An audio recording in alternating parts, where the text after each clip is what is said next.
Sarah Mitchell never expected her life to change during a routine Tuesday morning at the coffee shop. She was wiping down tables at Brew and Bean, the small cafe where she worked near the university campus, when the black Mercedes pulled up outside. The car looked expensive and out of place in the neighborhood filled with old bookshops and student housing. A young woman stepped out of the car, and Sarah felt her breath catch. The stranger had long black hair that fell like silk over her shoulders, and she wore a tailored coat that probably cost more than Sarah made in 3 months.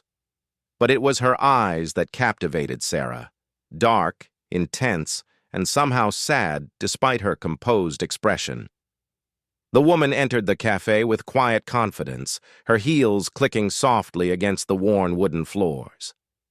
She looked around the small space, taking in the mismatched furniture, the local art hanging on brick walls, and the smell of fresh coffee beans.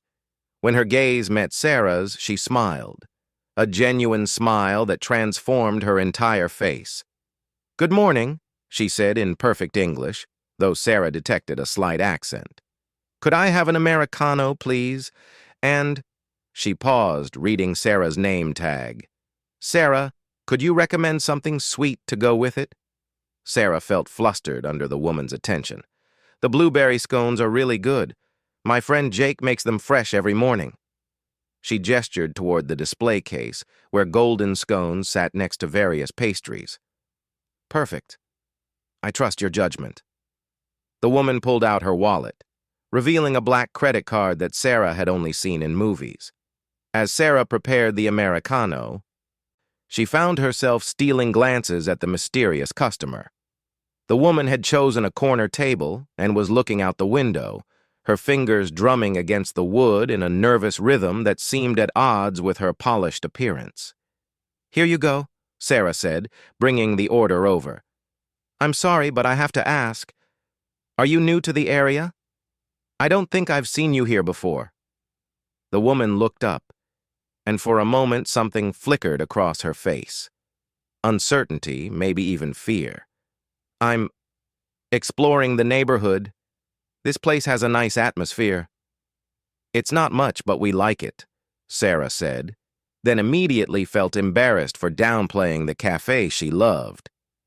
"I mean, it's cozy. The owner, Mrs. Chen, has had this place for 20 years. Lots of students come here to study." "Do you go to the university?" the woman asked, breaking off a piece of scone. "Yeah. I'm in my final year. English literature major." Sarah laughed self-consciously. "Not the most practical degree, according to my parents, but I love books." "What's your favorite book?" The question caught Sarah off guard. Most people asked what she planned to do with her degree, not what she actually enjoyed reading. "Right now, I'm obsessed with Elena Ferrante. Have you read the Neapolitan novels?" The woman's eyes lit up. "I have. The friendship between Elena and Lila is so complex, so real. I sometimes wonder if all intense friendships have that element of competition and love mixed together."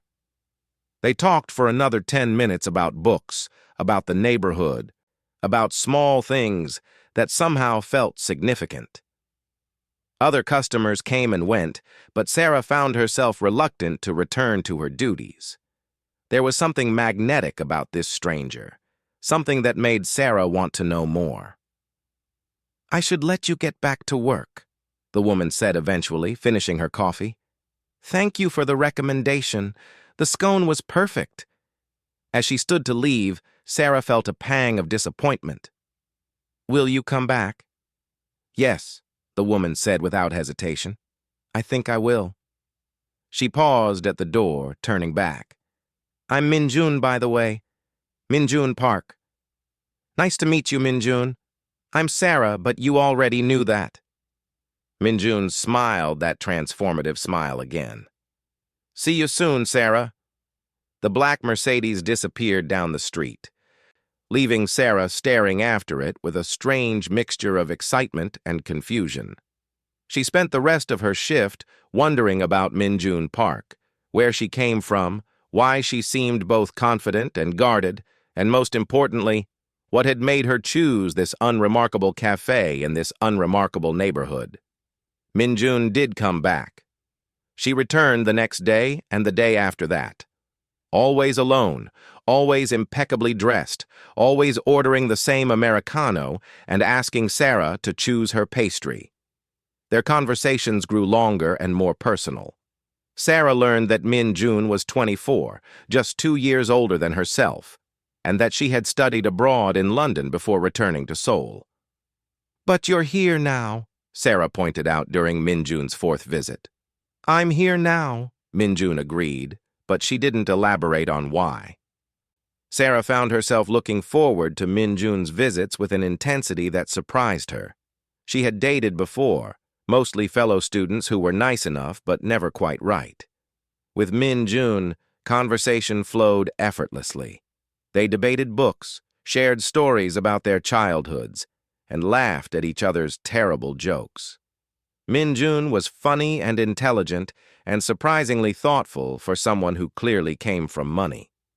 It was during the 2nd week of these daily visits that Sarah began to notice other things, like how Minjun always sat facing the door, how her eyes would scan the street before she entered the cafe, how she sometimes grew quiet mid-conversation, as if listening for something Sarah couldn't hear. "Are you okay?" Sarah asked one afternoon when Minjun had fallen silent for several minutes. Minjun blinked, refocusing on Sarah's face. "Sorry, I was just thinking." "About what?" For a moment, Minjun looked like she might actually answer. Then she smiled that polished smile that Sarah was beginning to recognize as her deflection technique. "About how I've never had a friend who could make me forget about everything else just by talking about books." The word friend should have felt natural, but something in the way Minjun said it, something in the way their eyes met and held, made Sarah's heart race. She had been attracted to women before, had even had a brief relationship with her roommate's cousin sophomore year, but this felt different. This felt like standing on the edge of something vast and unknown. "Minjun," Sarah said carefully, "can I ask you something?" "Of course." "Why do you keep coming here? I mean, there are much nicer coffee shops downtown. Places that probably serve better coffee and definitely have better pastries than Jake's experimental scones." Minjun was quiet for a long moment, turning her coffee cup in slow circles on the table. "You really want to know?" "I really want to know. Because when I'm here, when I'm talking to you, I feel like myself again. I feel like I can breathe." Minjun's voice was soft, almost vulnerable. "I haven't felt that way in a very long time." Before Sarah could respond, before she could process the implications of that statement, Minjun's phone buzzed. She glanced at the screen and her entire demeanor changed. The softness disappeared, replaced by the guarded expression Sarah had seen that first day. "I have to go," Minjun said, standing abruptly. "Wait!" Sarah reached out instinctively, her fingers brushing Minjun's wrist. The contact sent an electric shock up her arm, and from the way Minjun froze, she felt it too. They stared at each other for a heartbeat that stretched into eternity. Then Minjun pulled her hand away gently. "I'll see you tomorrow," she said. But there was something in her voice that made it sound more like a question than a promise. Sarah watched through the window as Minjun walked to her car. Instead of getting in immediately, she stood beside the Mercedes for a moment, looking back at the cafe. Even from a distance, Sarah could see the conflict on her face, wanting to stay, needing to leave, torn between two different worlds. A second car pulled up behind the Mercedes, black and sleek like Minjun's, but somehow more ominous. 2 men in dark suits got out and approached Minjun. Sarah couldn't hear what they were saying, but their body language was clear enough. This wasn't a friendly conversation. Minjun's posture changed as she spoke with the men. The confident, relaxed woman who had been laughing with Sarah just minutes before was gone. replaced by someone harder, more formal. She nodded once at whatever they told her, then got into her car without looking back at the cafe. Both cars drove away, leaving Sarah with a growing unease she couldn't quite name. That night, Sarah found herself Googling Min June Park Seoul, but the search yielded nothing useful, just a few social media profiles that clearly belonged to different people. She tried various combinations of search terms, but it was like Min June didn't exist online. The next morning, Sarah arrived at work early, hoping to catch Min June if she came by before the cafe officially opened. But the morning passed without any sign of the black Mercedes. Then the afternoon, then the evening. Min June didn't come the next day either, or the day after that. By the end of the week, Sarah was beginning to wonder if she had imagined the entire thing. Maybe the mysterious, beautiful woman with the sad eyes had been too good to be true from the start. But on Friday afternoon, just as Sarah was getting ready to close the cafe, the door chimed. She looked up hopefully, but it wasn't Min June. Instead, a middle-aged Korean man in an expensive suit stood in the doorway. He was shorter than Sarah, but somehow managed to fill the entire space with his presence. "Are you Sarah Mitchell?" he asked in accented English. Sarah's blood ran cold. She had never seen this man before, but something about him radiated danger. "Who's asking?" "My name is Mr. Cho. I work for Min June's family." He stepped further into the cafe, and Sarah noticed he didn't close the door behind him.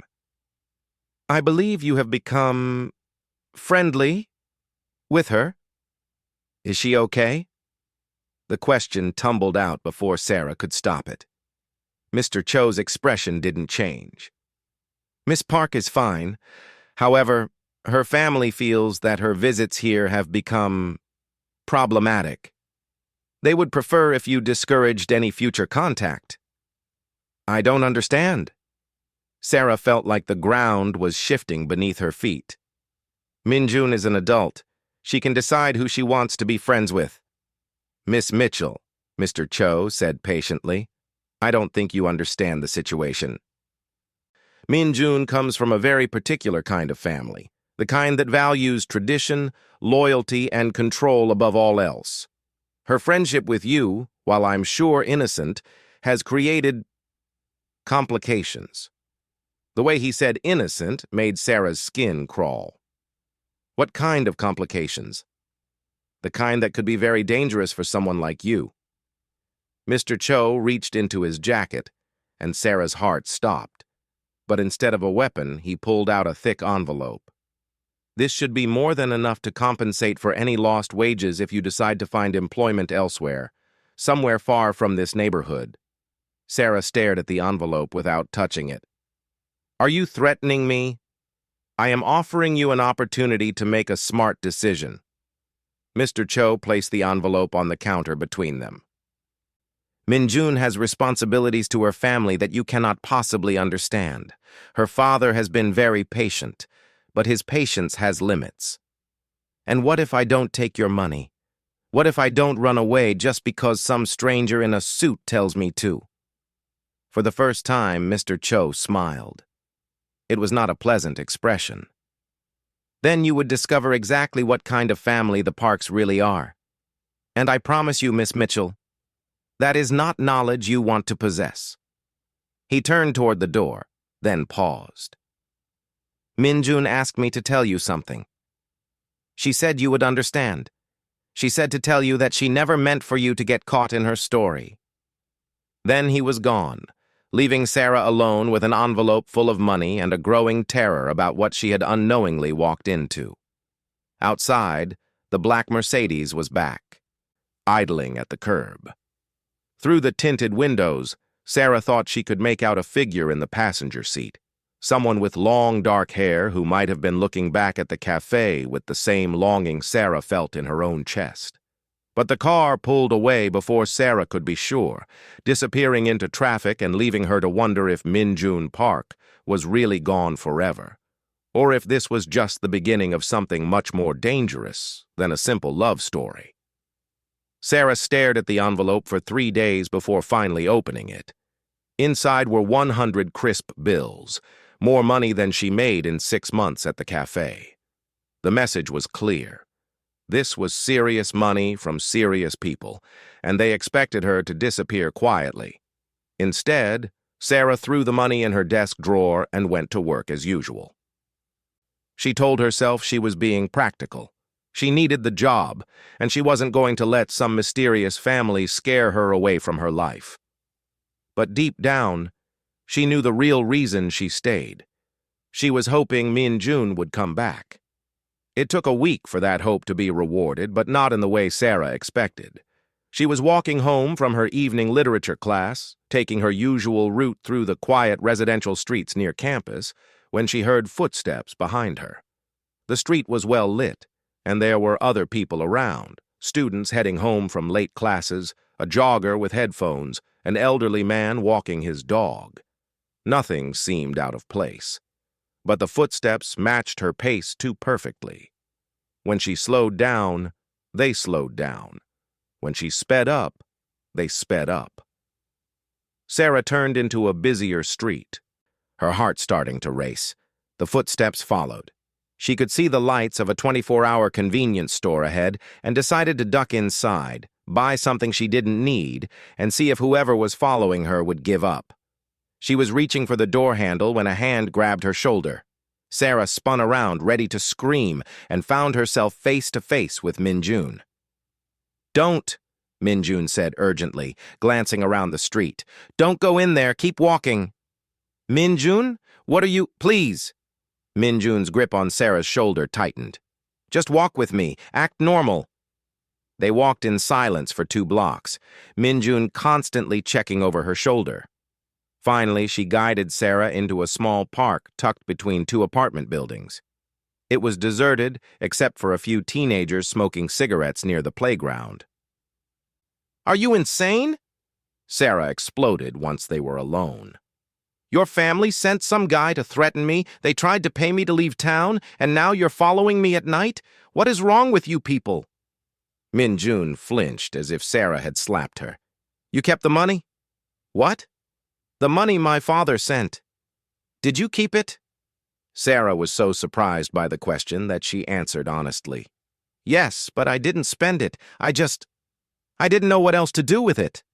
Relief flooded Min-jun's face. "Good. That's good. If you had returned it or thrown it away, they would have known you were going to be a problem."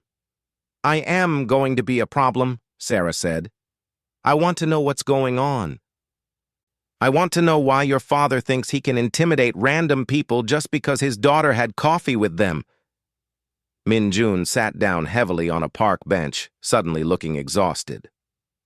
"My father doesn't just think he can intimidate people, Sarah.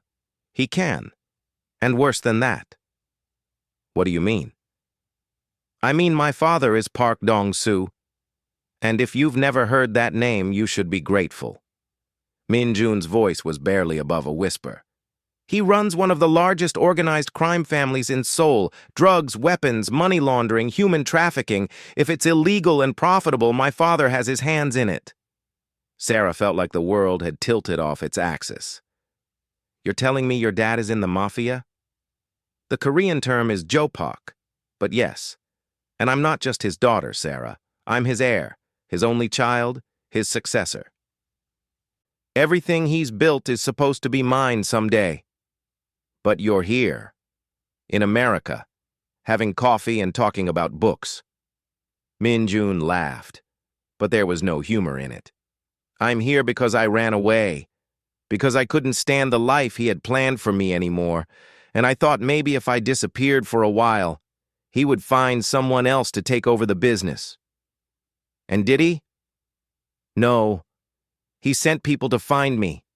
The men you saw that day at the cafe, they weren't the first ones he sent, and they won't be the last." Min-jun looked up at Sarah, and her eyes were bright with unshed tears. "He'll never let me go, Sarah. The only reason I'm here talking to you instead of on a plane back to Seoul is because I convinced him I was gathering information." "Information about what?" "About you." About whether you're someone who could be used against me or someone who needs to be eliminated as a threat. The words hit Sarah like a physical blow. Eliminated? My father doesn't make idle threats. If he thinks you're dangerous to his plans for me, he will have you killed. It won't even be personal, just business. Min-jun stood up abruptly, pacing to the edge of the playground. That's why I followed you tonight. I had to warn you. Warn me about what? About the fact that you didn't take his money and run. About the fact that you're still working at the cafe, still living in the same apartment, still acting like nothing has changed. Min-jun turned back to face her. My father's people have been watching you, Sarah. They know you didn't leave town. They know you kept the money. And they're starting to wonder why. Sarah felt sick. What do they think? They think maybe you're more important to me than I admitted. They think maybe I told you things I shouldn't have told you. They think maybe you're leverage they can use to control me. Min-jun's voice broke on the last word. And if they think that, if they decide you're valuable enough to keep alive as a hostage. She didn't need to finish the sentence. Sarah could imagine what life would be like as a prisoner of people like Park Dong-soo. So what do I do? Sarah asked. Do I take the money and run? Change my name and hide for the rest of my life? I don't know. Min-jun's honesty was devastating. I've never been in this situation before. I've never cared enough about someone outside the family to put them in danger. The admission hung in the air between them. Sarah realized that despite everything, the threats, the fear, the revelation about Min-jun's criminal family, her feelings hadn't changed. If anything, seeing Min-jun scared and vulnerable made her want to protect her even more. Min-jun, Sarah said carefully, what exactly did you tell your father about me? Nothing. Everything. I don't know. Min-jun ran her hands through her hair, destroying her usually perfect appearance. He asked why I was spending so much time in one place, and I told him I had made a friend. He asked what kind of friend. And I said you were just some American college girl who worked at a coffee shop. And he didn't believe you? He knows me too well. He could tell I was lying, or at least not telling the whole truth. Min-jun looked at Sarah with an expression that was part desperation, part apology. The truth is, I've never felt about anyone the way I feel about you, and my father can read me like a book when it comes to things like that. Sarah's heart raced. How do you feel about me? Like I would burn down my father's entire empire if it meant I could keep having coffee with you every morning? The words came out in a rush, as if Min-jun had been holding them back for weeks. Like I would give up everything I've ever known just to hear you laugh at one of my terrible jokes. Min-jun, I know it's crazy. I know we barely know each other. And I know I've put you in an impossible situation just by caring about you. Min-jun's voice was shaking.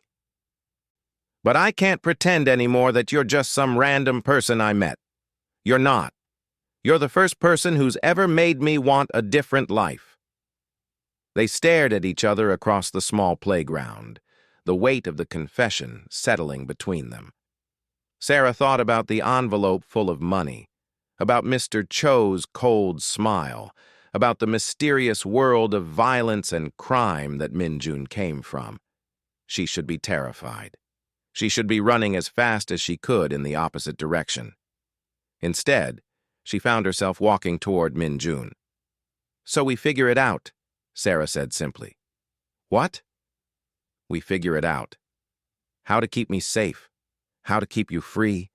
How to have whatever this is between us without getting killed for it. Sarah reached for Min-jun's hands, surprised by how steady her own voice sounded. I'm not running away. Sarah, you don't understand. I understand enough. I understand that you're brave enough to run away from everything you knew to try to build a different life. I understand that you're strong enough to keep fighting even when your family threatens the people you care about. And I understand that whatever we have together is worth fighting for. Min Jun's eyes filled with tears. It's not that simple. Maybe not. But I'd rather try to figure out the complicated version where we're together than take the simple version where I hide for the rest of my life and never see you again. For a moment, Min Jun looked like she might argue. Then she squeezed Sarah's hands tightly. You're either very brave or very stupid. Probably both. They might have kissed then, if not for the sound of car engines in the distance. Min Jun's entire body tensed, her head turning toward the street. We have to go, she said urgently. They'll be looking for me soon. Who will? My father's men. I'm supposed to be gathering information, remember? If they find me here with you, if they see us like this... Min Jun pulled her hands free. It won't matter how much my father loves me. He'll see it as betrayal. When will I see you again? I don't know. It's not safe for us to meet like this. Min Jun looked around frantically, then pulled out her phone. What's your number? I'll find a way to contact you safely. They exchanged numbers quickly, both of them glancing toward the street every few seconds. The sound of the engines was getting closer. Sarah, Min Jun said as they prepared to leave in opposite directions. Promise me something. What? Promise me that if things get too dangerous, if my father decides you're a real threat, you'll take the money and run. Promise me you won't try to be a hero. Sarah looked into Min Jun's dark eyes and saw the fear there. Not for herself, but for Sarah. It would have been easy to make that promise, to say the words Min Jun needed to hear. But Sarah had never been good at lying to people she cared about. I promise I'll be careful, she said instead. It wasn't the answer Min Jun wanted, but it was the only honest answer Sarah could give. Because even standing there in a dark park, knowing that some of the most dangerous people in the world wanted her gone, Sarah knew she wasn't going anywhere. She was going to fight for this thing between them, whatever the cost. Min Jun seemed to understand that Sarah's promise was the best she was going to get. She nodded once, then leaned in quickly to press a soft kiss to Sarah's cheek. Be safe, she whispered, and then she was gone, disappearing into the shadows between the buildings. Sarah waited until she couldn't hear Min Jun's footsteps anymore before heading home herself. She took a different route, checking over her shoulder every few blocks, but no one seemed to be following her. Back in her apartment, she sat on her bed with her phone in her hands, waiting for Min Jun to text. But the hours passed without any message, and eventually Sarah fell asleep fully clothed, her phone clutched to her chest. She woke up to 3 missed calls from an unknown number and a single text message. They're moving faster than we thought. Stay away from the cafe today. I'll explain later. Emmy. Sarah stared at the message for a long moment, her stomach sinking. If Min Jun was telling her to stay away from work, things had gotten serious very quickly. She was still trying to decide what to do when her phone rang. Unknown number. Hello? Miss Mitchell? The voice was unfamiliar, male, with a slight accent. This is Detective James Park with the local police. We need you to come to the station for questioning. Sarah's blood ran cold. Questioning about what? About your association with Min Jun Park and her family's business interests. We have reason to believe you may have information relevant to an ongoing federal investigation. The line went dead before Sarah could ask any more questions. She sat there holding her phone, realizing that Mr. Cho's threats had been just the beginning. Now she wasn't just dealing with Korean criminals. She was caught between them and law enforcement, and she had no idea who to trust. Her phone buzzed with another text from Min Jun. Whatever anyone tells you today, remember that I never wanted this to happen to you. I'm going to fix it. I promise. But as Sarah got dressed to go to the police station, she couldn't shake the feeling that some things once broken could never be put back together again. And she was about to discover just how deep the rabbit hole of Min Jun's world really went. The police station smelled like burnt coffee and disinfectant. Sarah sat in an uncomfortable plastic chair in a gray interview room, wondering how her life had gone from ordinary to surreal in the span of 3 weeks. Detective Park, no relation to Min Jun, despite the shared surname, was a tired-looking man in his 40s with kind eyes and a patient manner. Across from him sat a woman who had introduced herself as Agent Kim from the FBI. She looked like she hadn't slept in days. "Miss Mitchell," Detective Park began, "we want you to know that you're not in any trouble. We asked you here because we believe you may have unknowingly become involved with a very dangerous criminal organization." "The Park family," Agent Kim added, "specifically Park Dong-soo and his daughter Min Jun." Sarah tried to keep her expression neutral. "I don't know anyone by those names."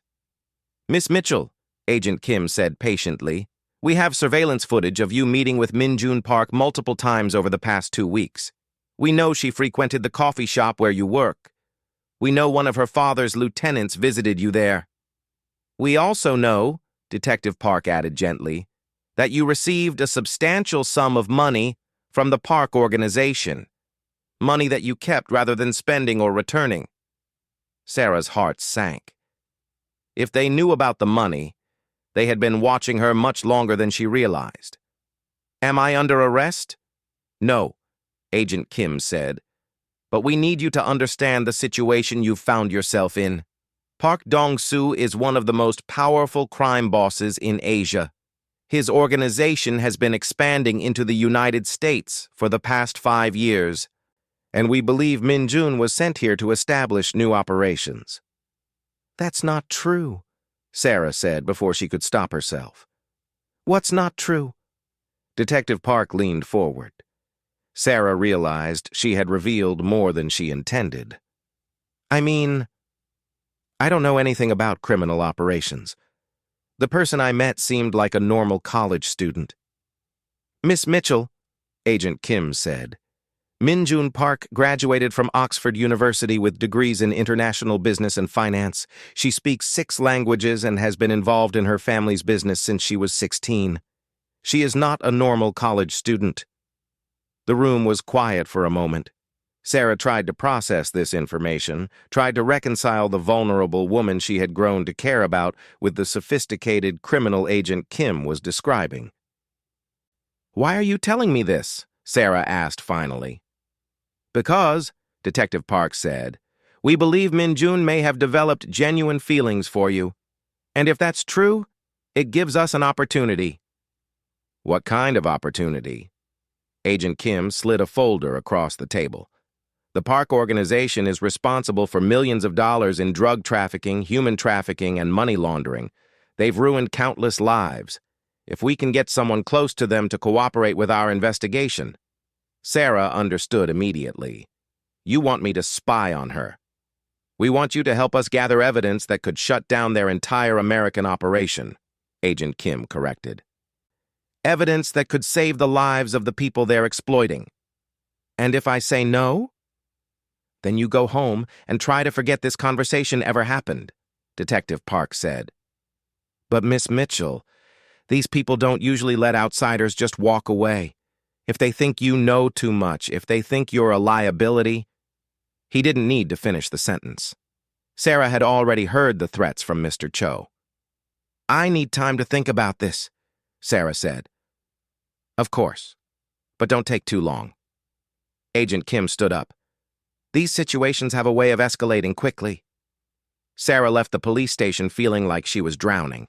Everything she thought she knew about Min Jun had been called into question, and now she was being asked to betray the woman she was falling in love with. Her phone buzzed as she reached her car. Text from Min Jun. "Can you meet me tonight? Same park as yesterday, 10 p.m. I have something important to tell you." Sarah stared at the message for a long moment, then typed back, "I'll be there." The park was empty when Sarah arrived, the playground equipment casting strange shadows in the moonlight. She didn't have to wait long before Min Jun appeared, walking quickly from the direction of the street. "Thank you for coming," Min Jun said, but she kept her distance this time. "I know you spoke to the police today." Sarah's blood went cold. "How do you know that?" Because my father has people everywhere, including law enforcement. He knows about the federal investigation, and he knows they talked to you. Minjun's voice was steady, but Sarah could see the tension in her shoulders. He also knows that I warned you to stay away from the cafe this morning. Minjun, I can explain. You don't need to explain anything. I know you didn't tell them anything important, or you wouldn't be here right now. Minjun finally stepped closer. But things are about to get much worse for both of us. What do you mean? My father is coming to America. He'll be here in 3 days.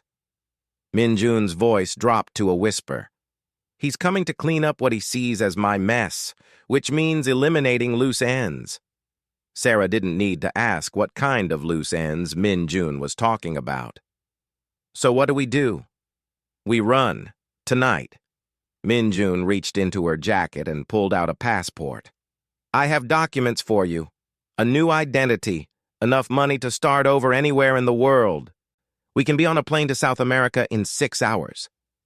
Sarah stared at the passport in Minjun's hands. You want us to become fugitives? I want us to be alive.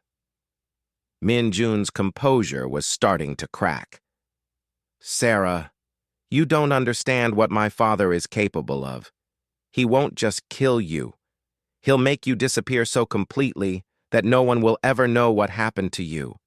And he'll make me watch. But if we run, we'll be looking over our shoulders for the rest of our lives. Maybe, but we'll be together, and we'll be breathing. Minjun held out the passport. Please, Sarah. I know it's not the life either of us imagined, but it's the only chance we have. Sarah reached for the passport, then stopped. What about the FBI investigation? What about all the people your father's organization is hurting? Minjun's face went pale. What about the FBI investigation? They asked me to help them gather evidence against your family. They said your organization is responsible for trafficking, drugs, money laundering. Sarah watched Minjun's expression carefully. They said you've been involved in the business since you were 16. For a long moment, Minjun didn't respond. When she finally spoke, her voice was barely audible. Some of that is true. Which parts? The parts about my father's business, the parts about what they do to people. Minjun sat down heavily on a park bench. But Sarah, I need you to understand. I never wanted any of it. I was born into this life. I didn't choose it. But you participated in it. Yes. The admission seemed to cost Minjun everything. I did what I had to do to survive, and I told myself that someday I would find a way out. When I came to America, it was supposed to be temporary, just long enough to set up some legitimate business fronts for money laundering. But then I met you, and for the first time in my life I had something worth running away for. Sarah felt like the ground was shifting beneath her feet again. So the federal agents were right. You were here on business for your father. Initially, yes. But Sarah, I swear to you, from the moment we met, all I wanted was to find a way to leave that life behind. Minjun looked up with tears in her eyes. You made me want to be someone better than I was. And the FBI wants me to help them gather evidence that could shut down your father's operation and save the people he's hurting. Minjun was quiet for a long moment. They want you to spy on me. Yes. And what did you tell them? That I needed time to think about it. Sarah sat down beside Minjun on the bench. But Minjun, if your father's organization is really doing all the things they said, it is. All of it and worse. Minjun's voice was flat. My father is a monster, Sarah. I've seen what he does to people who cross him, and I've seen what he does to people who just get in his way. The FBI is right. His organization destroys lives. Then help them stop him. Minjun laughed bitterly. You think I haven't thought about that? You think I haven't dreamed about bringing down everything he's built? But Sarah, people who betray my father don't just die. They suffer first. Their families suffer. Everyone they've ever cared about suffers. But if we run, If we disappear, nothing changes. He keeps hurting people. And if we stay, if we try to fight him, he destroys us. Minjun stood up abruptly, pacing to the edge of the playground again. There's no winning against him, Sarah. There's only surviving or dying. Sarah watched Minjun pace, seeing the fear and frustration and desperate love in her movements. She thought about the federal agents and their files full of evidence about human trafficking and ruined lives. She thought about Mr. Cho's cold smile and his casual threats. She thought about the envelope full of money that was supposed to buy her silence and compliance. Most of all, she thought about the woman in front of her, complicated and damaged and afraid, but trying desperately to build something good out of the ashes of her old life. What if there was a third option? Sarah said quietly. Minjun stopped pacing. What do you mean? What if we don't run, and we don't just try to survive your father's visit? What if we end this? Sarah, you're not making sense. Your father is coming here in 3 days. The FBI wants evidence that could shut down his operation. Sarah stood up, her heart pounding with the audacity of what she was about to suggest. What if we give them what they need? You're talking about me betraying my own father. I'm talking about stopping a man who traffics human beings and destroys families. Sarah walked over to Minjun, taking her hands. You said you wanted to be someone better than you were. This is how you do it. Minjun stared at Sarah with a mixture of terror and hope. If we do this, if we cooperate with the FBI, there's no going back. My father will know I betrayed him. Even if he's arrested, even if he goes to prison, his organization will come after us for the rest of our lives. Maybe. Or maybe, with the right evidence, the FBI can roll up enough of the organization that the rest won't be able to function. Sarah squeezed Minjun's hands. And maybe, if we do this right, we can actually build the life we want, instead of spending it running from the life you came from. It's incredibly dangerous. So is running. So is doing nothing. Sarah stepped closer. But at least this way we're fighting for something instead of just surviving. Minjun was quiet for a long time, staring into Sarah's eyes. Finally, she nodded slowly. If we do this, we do it together, no matter what happens. Together, Sarah agreed. 3 days later, Park Dong-soo arrived in America with an entourage of bodyguards and lieutenants. He expected to find his daughter waiting obediently for instructions and a college student who had been successfully intimidated into silence.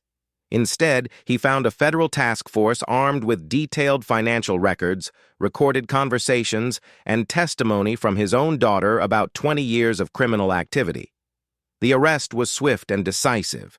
Within hours, simultaneous raids across 3 states had netted dozens of Park organization members and shut down their major operations. Minjun watched from a safe house as news reports showed her father being led away in handcuffs. Sarah held her hand while she cried for the life she was finally leaving behind, for the family she would never see again, and for the fear that had defined so much of her existence. What happens now? Minjun asked when the tears finally stopped. Now we figure out what comes next, Sarah said. The FBI has offered witness protection if we want it. New identities, relocation, the whole program. Do you want that? Sarah considered the question. I want a life where we don't have to be afraid. I want to finish my degree and find a job doing something I love. I want to wake up next to you every morning without worrying that someone is going to try to kill us. That sounds nice. Minjun smiled through her tears. Do you think it's possible? I think anything is possible now that your father can't hurt anyone else. Sarah kissed Minjun's forehead gently. And I think we've earned the right to find out. 6 months later, Sarah graduated with her English literature degree while Minjun watched proudly from the audience. They had new names now, a small apartment in a city far from where their story began, and jobs that paid just enough to cover rent and groceries. It wasn't the glamorous life Min-jun had grown up with, and it wasn't the simple life Sarah had expected when she started college. But it was theirs, built from their own choices and protected by their willingness to fight for each other. Sometimes Sarah wondered what would have happened if Min-jun had never walked into that little cafe, or if she had been brave enough to run when Mr. Cho first threatened her. But as she watched Min-jun laugh at something ridiculous on television, as she felt the solid warmth of the woman she loved curled up beside her on their second-hand couch, Sarah knew she wouldn't change anything. They had found each other across impossible circumstances, survived threats that should have destroyed them, and built something real from the wreckage of Min-jun's old life. It wasn't the ending either of them had expected, but it was the ending they had chosen together. And that, Sarah thought, as Min-jun pulled her closer and kissed her softly in the glow of the TV screen, made all the difference in the world.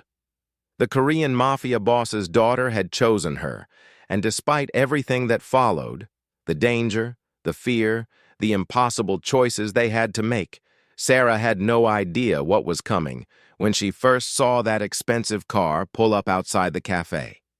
She only knew that she was grateful it had.